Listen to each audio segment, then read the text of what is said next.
Hello everyone, my name is Michael and today I'd like to talk to you about air traffic control. I'm an air traffic controller with the United States Marine Corps, and a lot of people don't understand what we do. A lot of people think that we're out there with the jackets on and the little light sticks waving them back and forth to point at where the aircraft should park. So what does air traffic control actually do? Well, air traffic control is a group of highly trained individuals monitoring positions, looking at radar screens, and looking out the windows to make sure that aircraft don't hit each other. There's a whole lot going on up in the sky when those pilots are flying around, and they can't keep an eye on all of it. For military air traffic control, they occasionally deploy, even sometimes before the infantry. And they're over there setting up airfields so that they can land big aircraft like this C-130 here and get our troops on the ground before the enemy can do anything. This is a screen capture of the daily traffic of North America.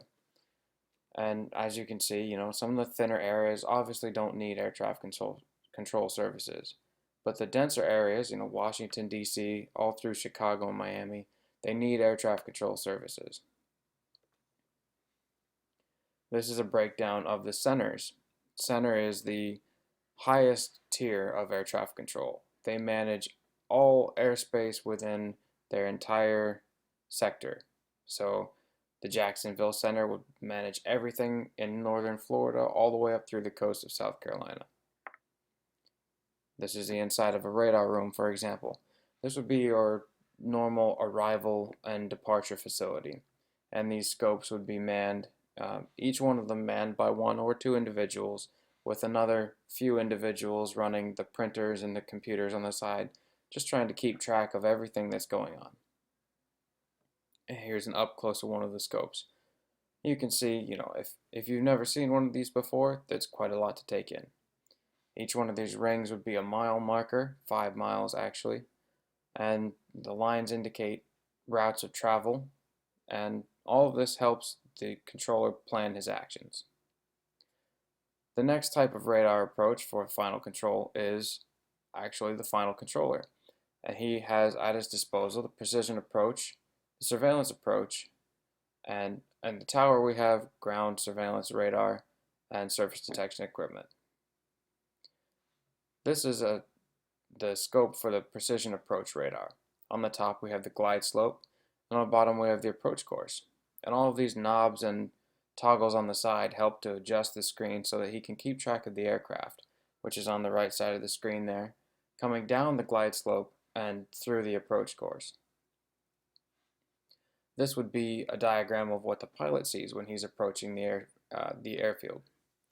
If he's too high, of course, or glide path, it's going to show flashing green, because if he misses, it's still good. But if he's too low, it's red. He's going to crash. That's not good.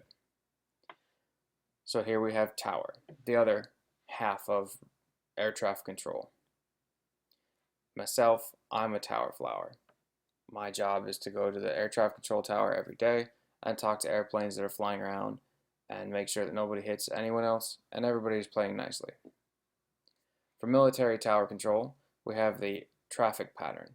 Civilian doesn't usually deal with it just because they're pushing aircraft in and out, trying to keep everyone on schedule.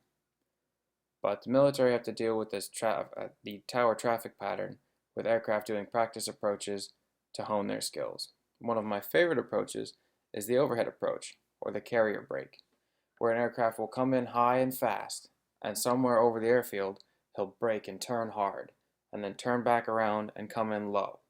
And this whole time while he's descending, he's slowing down. And this keeps him up high enough that he can't get shot at on his way to the airfield. This is an image of a heavy C-17 or Boeing 757 and the wake turbulence that it creates. Wake turbulence is an extremely dangerous phenomenon where any aircraft flying behind this one could get caught up in that wind and just turn and lose it. Here we have a near mid-air collision where obviously you can see these guys look to be watching a basketball game at the time and not paying attention, but they did manage to save those two aircraft from hitting each other, although they spilled coffee on that laptop.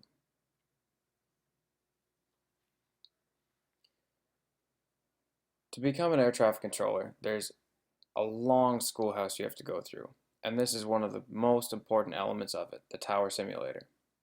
This is like a great big video game, and it utilizes voice recognition to allow trainees to talk through it and watch aircraft do what they tell them to.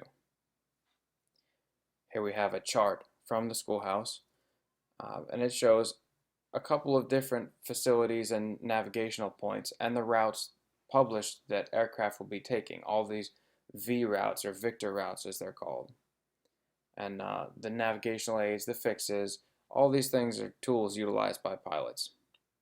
Here are the publications, the other half of the charts, and these show everything there is to know about an airfield. So if you're going to fly into an airport, you should look it up in the publication, and it'll tell you what frequencies, where to come from, who you'll be talking to, everything you need to know. This is an overall airspace publication, and it shows you all these different bubbles of tower airspaces or different controlled sections of, in this case, Cherry Point's airspace. Air traffic control has been said to be the most stressful job. To an untrained eye, it most certainly looks so. Every day, an enormous amount of travelers take to the sky, taking for granted that their flights are on time and they'll arrive safely at their destination. ATC are the ones who ensure this system runs like a well-oiled machine.